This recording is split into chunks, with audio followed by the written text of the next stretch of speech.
Quatrième et dernière vidéo de cette série. Je dois changer. À la base, je l'avais créée et je pensais qu'elle allait durer 10, 15, 20 épisodes, même l'année s'il le fallait. Parce que je me disais qu'il fallait que je documente tout ça et que ça allait prendre du temps, etc. etc. Et au final, la série aura duré 4 épisodes. Et ce quatrième est le dernier épisode. Je suis vraiment content de l'avoir faite. J'ai eu des retours assez personnels de personnes que je connais et que je ne connais pas, qui m'ont dit que ça résonnait et qu'elles se reconnaissaient à des moments dans ce que je pouvais dire. Et franchement, c'est un petit peu pour ça que je l'ai faite. Bon, je sais toujours pas où regarder, c'est alors que c'est le quatrième épisode, c'est là, m'en voulez pas. Et désolé pour ce combo casquette, chemise, mais j'ai les cheveux méga grands en ce moment, je les lave beaucoup moins parce qu'à Bali l'eau est terrible et ça me nique les vaches. Bref, dernier épisode, donc cet épisode ça va être la conclusion, le bilan. Un peu ce que j'ai tiré de tout ça et ce que j'en ai compris. J'ai beaucoup évolué, beaucoup changé. Euh, Déjà de base avant cette série-là évidemment, mais cette série a accéléré un peu les choses. En tout cas, la période dans laquelle je me trouve actuellement a accéléré réellement les choses dans ma vie personnelle. Le premier truc quand j'ai créé cette série, c'est que j'ai parlé d'une transformation physique. Au tout début de la série, je faisais plus de 90 kilos. J'étais devenu un peu un gros lard qui m'était laissé aller pendant des années et des années. Je faisais plus de sport, j'avais plus de cardio, j'avais plus rien, ma santé était morte. Et j'ai le plaisir de te ou de vous dire, je sais toujours pas ça aussi si je tutoie ou si je vous vois, mais j'ai le plaisir de te dire que à ce quatrième épisode, parce que tout a été très espacé en fait, il y a eu 4 épisodes, mais ça a duré plusieurs mois cette série au final. J'ai réussi ma transformation physique. Maintenant, je fais 75-76 kilos. J'ai un cardio au top du top. Ma santé est revenue. Euh, je marche, je cours, je fais de la boxe. Bref, physiquement, je me sens trop bien. Et de toute façon, ça se voit. Je veux dire, les gens qui me connaissent me l'ont tous fait remarquer. Et puis, même moi, je sens que ça va tellement mieux. Que je suis capable de faire tellement plus de choses qu'avant. Et que même physiquement, ça se voit. Et du coup, ça, c'est une première victoire de cette série-là. Je pensais que ça allait être compliqué parce que j'ai essayé à plusieurs reprises de perdre du poids. Les gens pensent que quand on est, entre guillemets, en surpoids, c'est simple. Il y a juste à se motiver. Mais non, parce qu'en fait, on voit pas les résultats, et donc on se décourage, on est un peu seul, personne nous comprend, on est jugé, les gens nous font remarquer. Moi, je veux dire, plein de fois, on m'a dit, oh, mais putain, tu manges bien, oh, machin, et les gens se rendent pas compte qu'en fait, ouais, ça flingue un peu un cerveau, tout ça. Et cette fois-ci, j'ai réussi. Et je suis vraiment heureux. Donc ça, c'était le premier point. Ma transformation physique a fonctionné. Euh, le deuxième point, c'est au niveau de mon état mental et psychologique.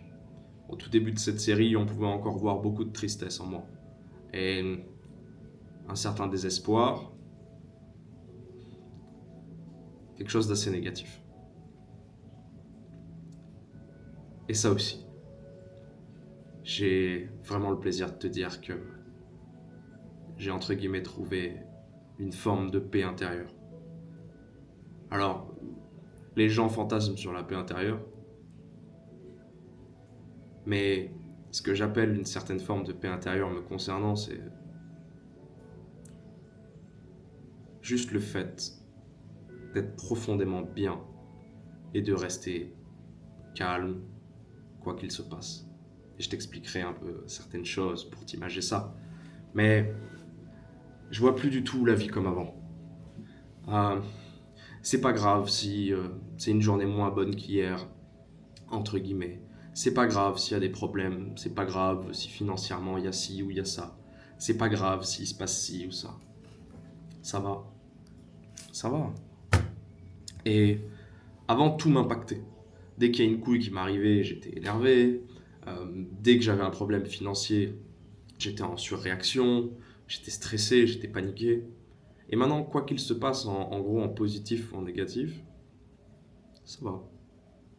J'agis avec beaucoup de calme. Un vrai calme. Pas un calme de surface. Un vrai calme. Quoi qu'il se passe, calme. Parce que je vais bien en fait. Je fais pas exprès d'être calme pour régler la situation. Je me dis pas putain, il faut que je sois calme et ça ira mieux. Non, je suis juste calme. De manière générale, sans le chercher. Quelque chose m'arrive. Eh ben, je le prends de manière philosophique. Je me dis ok, bon, tranquille, ça va. Pourquoi? Parce que je sens que je suis sur le bon chemin. Je sens que ça va. Je sens que je me retrouve, que je me suis retrouvé à plein d'endroits, que j'ai accepté mes failles, que j'ai accepté beaucoup de mes défauts, que j'ai accepté de voir la vérité en face, et que j'ai fait un travail de fond qui a été compliqué, mais qui du coup a été bénéfique. Et du coup, ouais, je suis bien. Et tu vas voir, je vais t'expliquer deux, trois trucs après, où tu vas capter qu'il m'est arrivé des sales dingueries là, mais je suis calme. Ça va, tu vois, genre, tranquille. Et ça, c'est un truc que j'avais pas avant. Avant, j'étais vraiment toujours dans la réaction. Soit positive, soit négative, hein. Quand quelque chose d'incroyable m'arrivait, j'étais ouais, je suis le meilleur, je suis un génie, j'ai tout compris.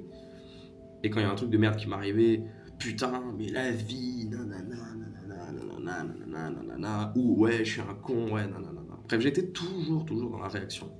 Et maintenant, je vois les choses se passer tranquille. Je surréagis plus. Et je sens que j'ai trouvé une certaine sérénité en moi. Un truc où, tranquille. Pas un tranquille en mode bisounours, en mode hippie, en mode oui, non, mais non. Un vrai tranquille. Un tranquille quand ça va et un tranquille quand ça va moins bien. Mais en fait, j'accepte les deux maintenant. Tu vois. Avant, je crois que j'acceptais aucun des deux, tu vois. J'acceptais pas de gagner, j'acceptais pas de perdre, juste j'étais en mode réaction parce que j'arrivais pas trop à traiter l'information et du coup je m'emballais un peu comme un enfant à chaque fois. Mais maintenant j'accepte les deux phases. Je sais qu'il y a des moments où ça va être bien, je sais qu'il y a des jours où je vais me lever, je vais être moins bien, mais je sais que les deux parties font partie de moi et j'accepte les deux. Je suis en mode ok. Et je m'en veux pas en fait. Je m'en veux pas d'aller pas bien et je m'en veux pas d'aller bien. Juste tranquille, on vit et on continue. Donc ça c'est vraiment un deuxième truc qui m'a marqué, qui me fait très plaisir. Parce que je sens que c'est pas joué. Je sens que c'est pas un truc que je cherche à provoquer. Je sens que c'est pas un truc que j'essaye de faire.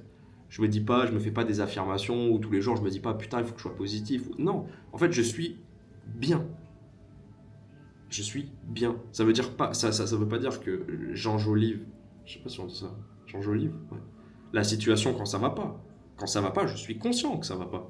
Je me dis pas oh oui mais t'inquiète. Non, je suis au courant que ça va pas. Je le vois, mais je l'accepte. Je suis en mode oui bon, ok ça va pas. Bon, ça va pas. Pleure un coup, ou réfléchis un peu, ou mais tranquille, tu vois. Ne surréagis pas. Parce que de toute façon, il y a plein de périodes où ça ira et plein de périodes où ça ira pas. Donc ça sert pas à grand chose de toujours être en mode ouais. Calme, tranquille.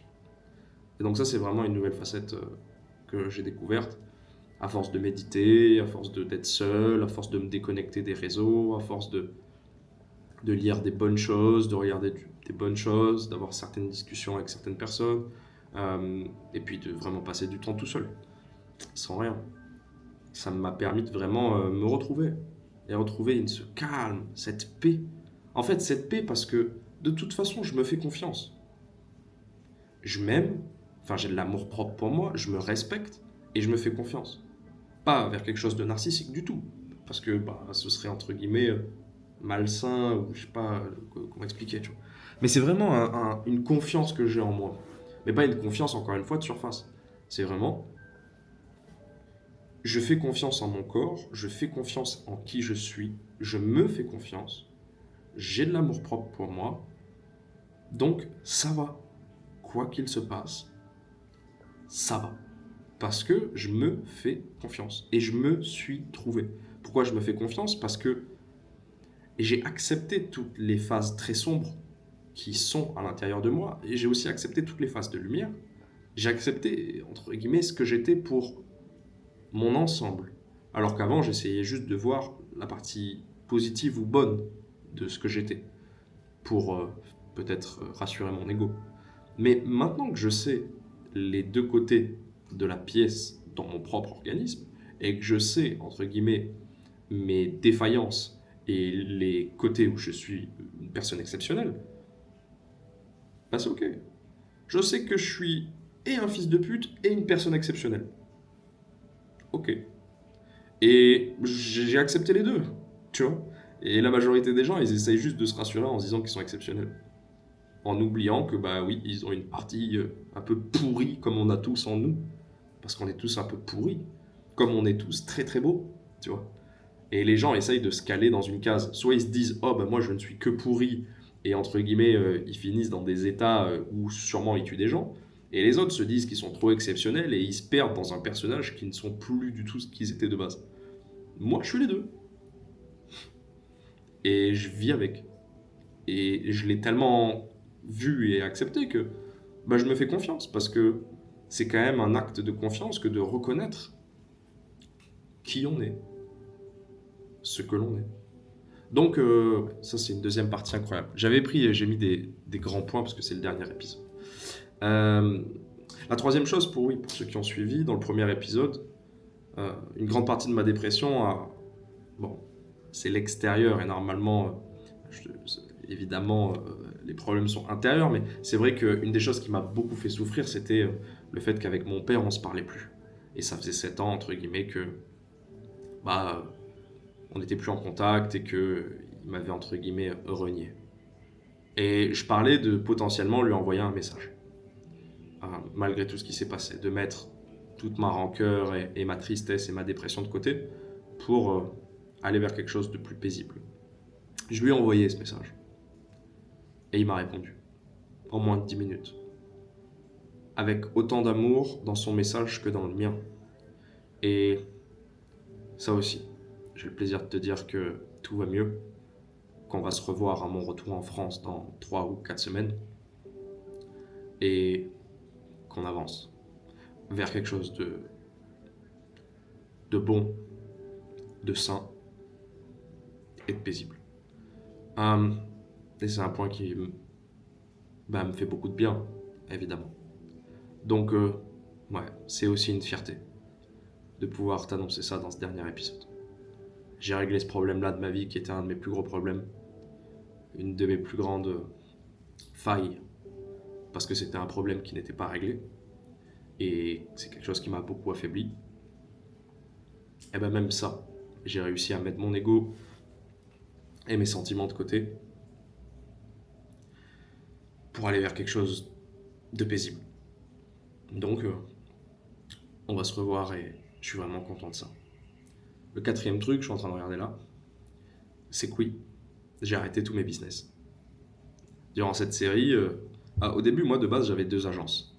J'avais une agence Shopify, on faisait des sites internet, on était top 30 France et on a eu plein de très gros clients, on a fait de très belles choses, j'ai généré des centaines et des centaines de milliers d'euros, j'ai fait beaucoup d'argent, j'ai eu une vie incroyable grâce à cette agence. Et en parallèle, j'ai eu une autre agence, cette fois avec un associé, où on faisait des funnels de vente pour tous les infopreneurs, etc. Bref, on les aidait à vendre des formations en ligne grâce à des écosystèmes, et pareil, ça faisait de l'argent. Et j'ai arrêté les deux, j'ai tout arrêté. En fait, toutes mes activités sont stoppées là. Je n'ai plus de job. J'ai plus de job et j'ai pris cette décision parce qu'en fait, ouais, je me suis posé la question et je me suis dit, est-ce que ça fait vraiment sens pour moi tout ça? En vrai, genre, c'est ma mission de vie de faire ça.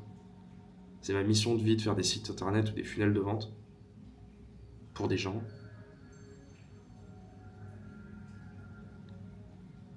Non. J'ai été très bon dans ce que j'ai fait. J'ai apporté plein de choses. Que ce soit techniquement, commercialement ou dans plein d'aspects. J'ai été très mauvais dans certains autres axes de ce que j'ai fait dans ces 2 agences. Évidemment. Mais ouais, je me suis posé le jour de mes 25 ans. Ça a été une des premières phases où je me suis dit, mais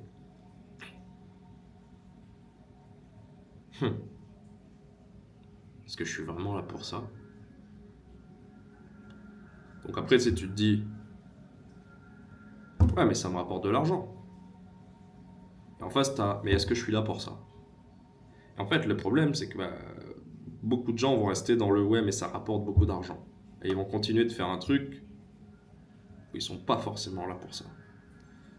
Et moi, en fait, je trouvais plus cohérent de rester dans une démarche où, entre guillemets, je me forçais à faire quelque chose où je n'y trouvais plus de sens. Qu'importe les montants d'argent, qu'importe si ça m'aidait à vivre ou à survivre, à manger ou à me loger. Je me suis dit, putain, c'est plus jouable en fait. Je peux plus, je peux plus donner mon temps comme ça. Qu'importe les montants d'argent. Je peux plus donner mon temps alors qu'il n'y a aucun sens à ça. Je préfère repartir de zéro, mais allouer mon temps à quelque chose qui fait vraiment sens. Qu'importe si je suis pas payé pendant des années, voire si je suis jamais payé. Évidemment, il faut que ce soit payé à un moment ou à un autre parce qu'il faut manger. Et je serai payé parce que quand tu es entrepreneur depuis des années et des années et que tu connais du monde et que tu as fait des trucs, tu rebondis. Tu rebondis. Donc ouais, j'ai pris la décision de tout stopper. Je fais plus rien. J'accompagne plus personne, j'ai plus d'agence, je fais plus de prestat de service. Que dalle. En fait, je fais juste du contenu qui fait sens pour moi. C'est tout. Et on verra plus tard pour le reste. En tout cas, pour l'instant, c'est ce que je veux et c'est ce que je fais. Donc encore une fois, je m'écoute et j'arrête de faire la pute pour des montants d'argent. Et quand je dis faire la pute, il y en a qui se reconnaîtront ou pas.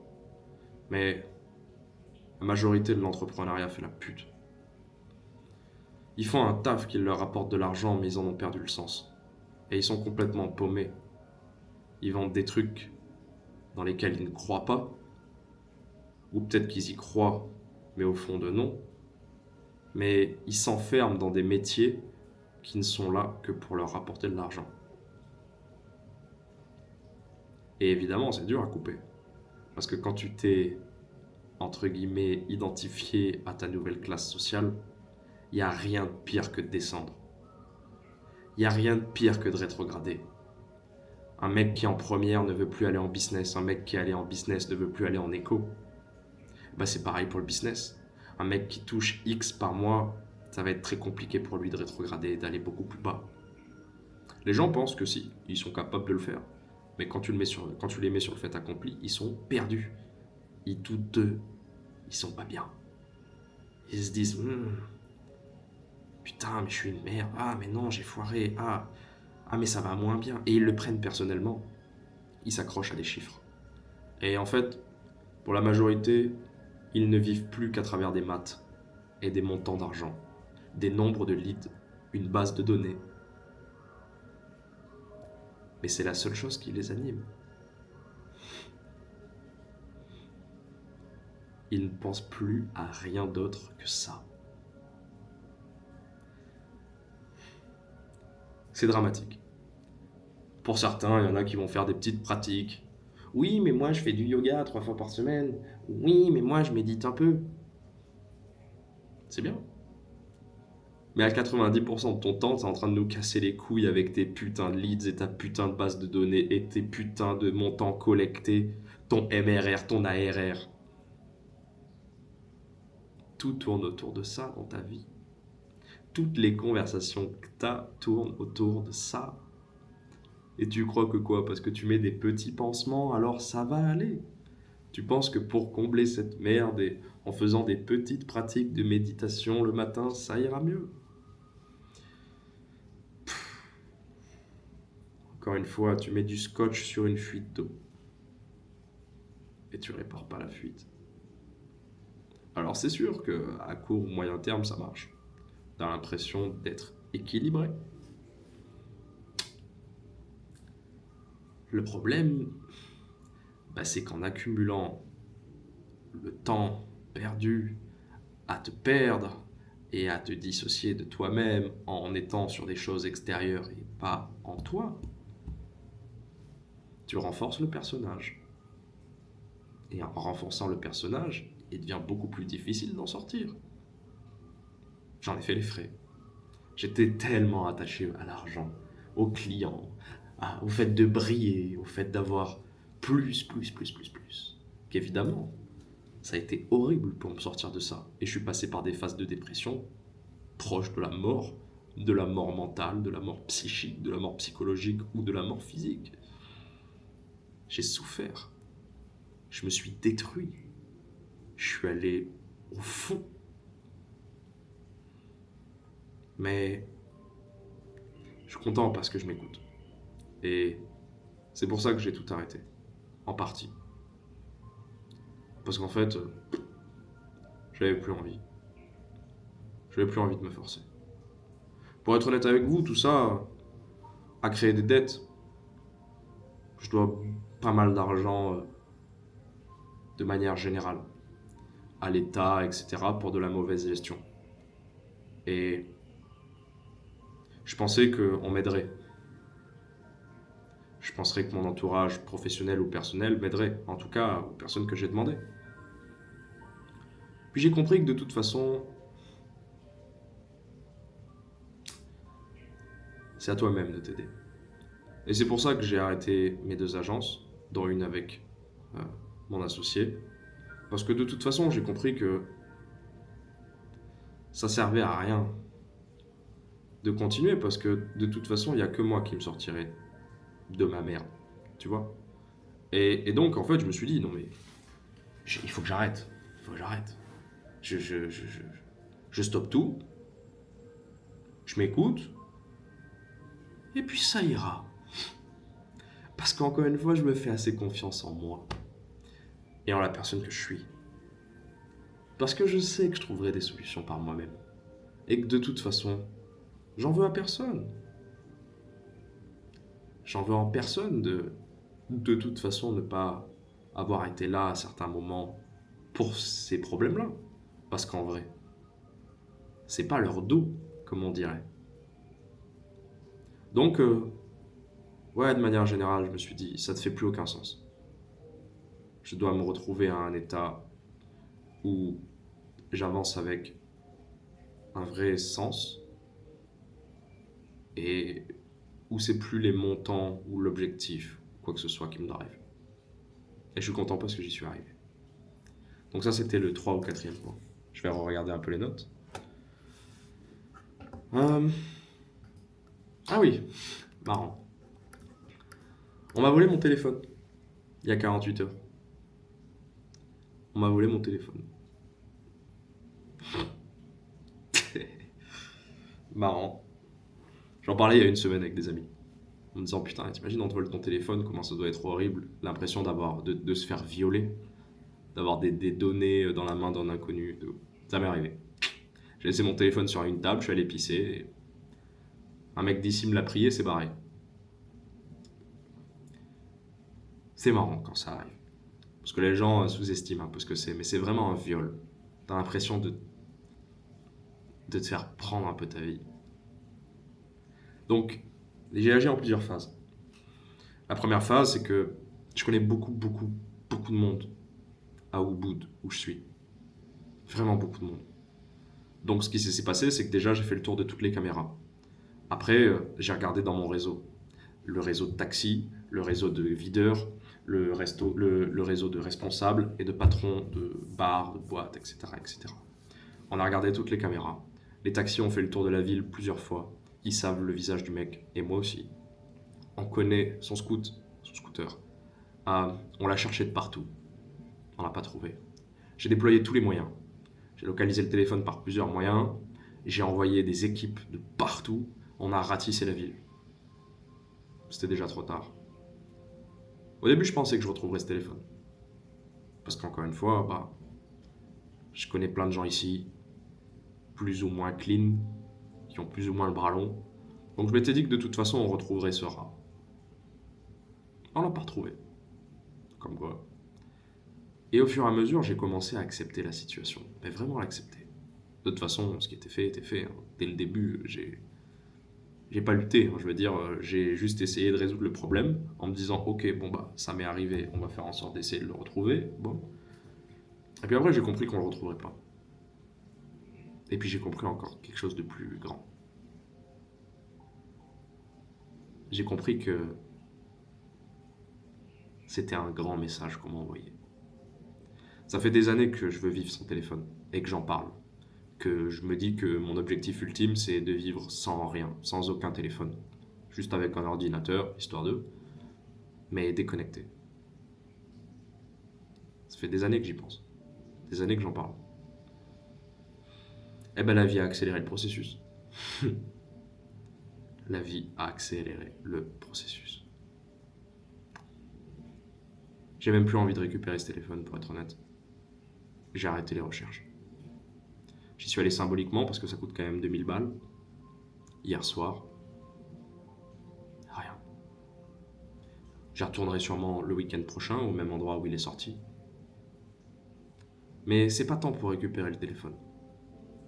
Bien sûr que je vais le récupérer, mais pour être très honnête, le jour où je récupérerai ce téléphone, si je le récupère, je le mettrai à la vente 24 heures après.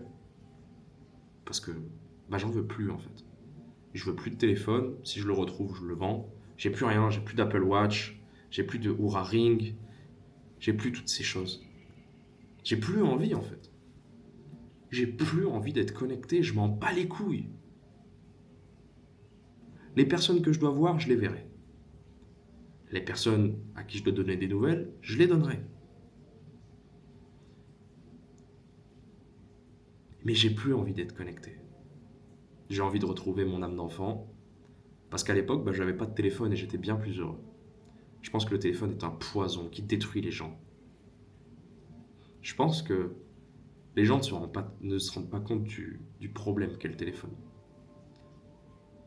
Vous vous levez le matin et dans la première heure de votre journée, vous avez déjà regardé votre téléphone au moins 5 ou 10 fois.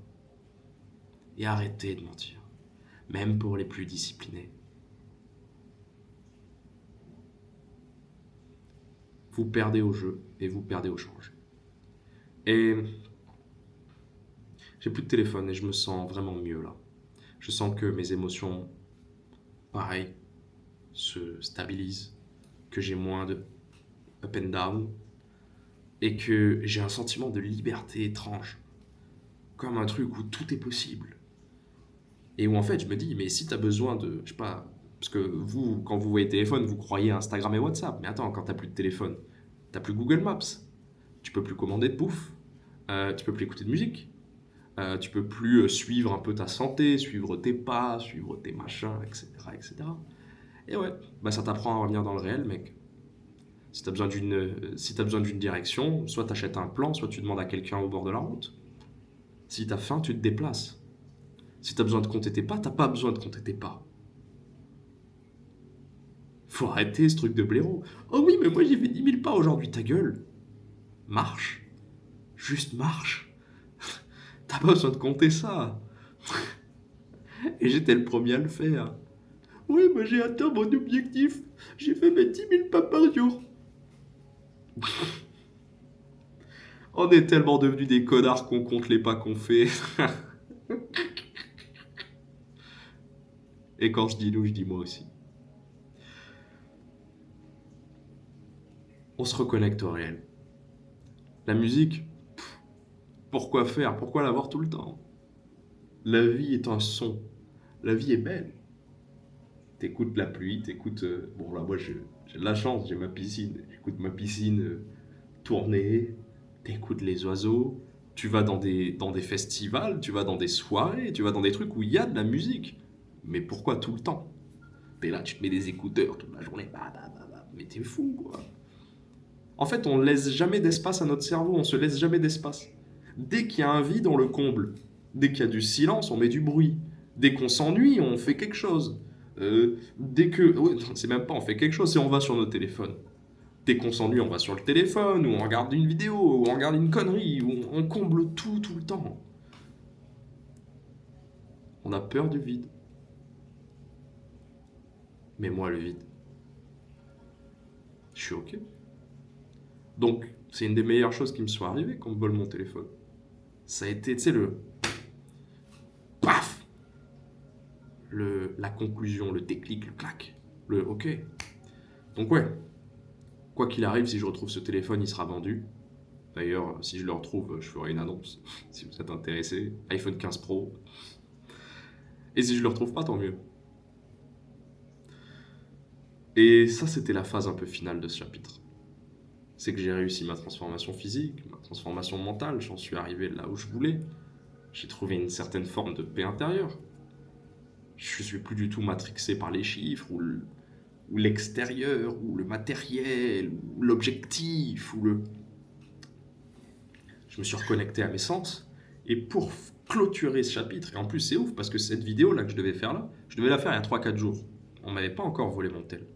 Et là tu vois, c'est vraiment le point final de ce chapitre. Je dois changer. Déconnexion. Totale. On stoppe tout. Et je suis trop heureux. Je suis vraiment trop heureux. J'ai un sentiment de légèreté, un sentiment de liberté, un sentiment de je vous emmerde. Genre, je dois plus rien à personne. Je dois plus être là à montrer ce que je fais, ou à regarder ce que les gens font, ou à répondre, ou à... C'est ciao. Et ça fait plaisir.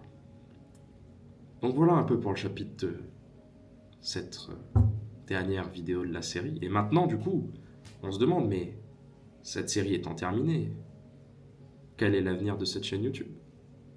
Enfin, on se demande. Sûrement les 5 personnes qui s'en seront encore à cette vidéo, parce que de toute façon, ce genre de vidéo ne fait pas beaucoup de vues.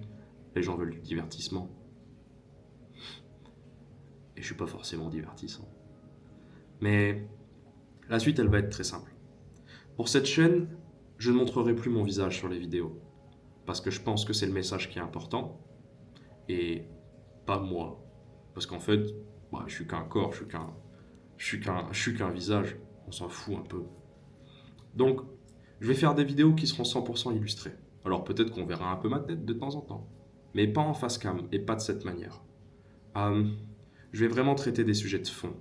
Où je vais me concentrer à correctement écrire, rédiger, chercher. Faire quelque chose de beaucoup plus structuré et travaillé. Tout sera illustré par des images ou par des vidéos.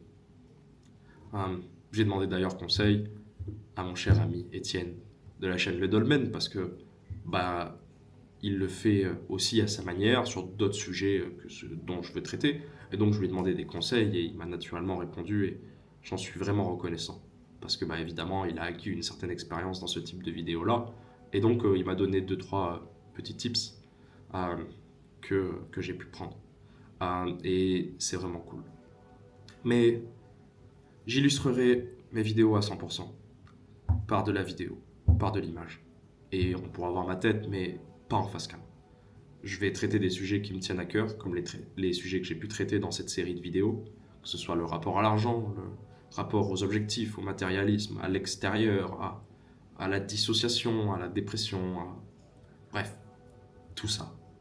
Mais de manière beaucoup plus profonde, beaucoup plus structurée, et où je traite uniquement un sujet par vidéo, et c'est pas un mélange, tu vois, de plein de trucs que je comprends.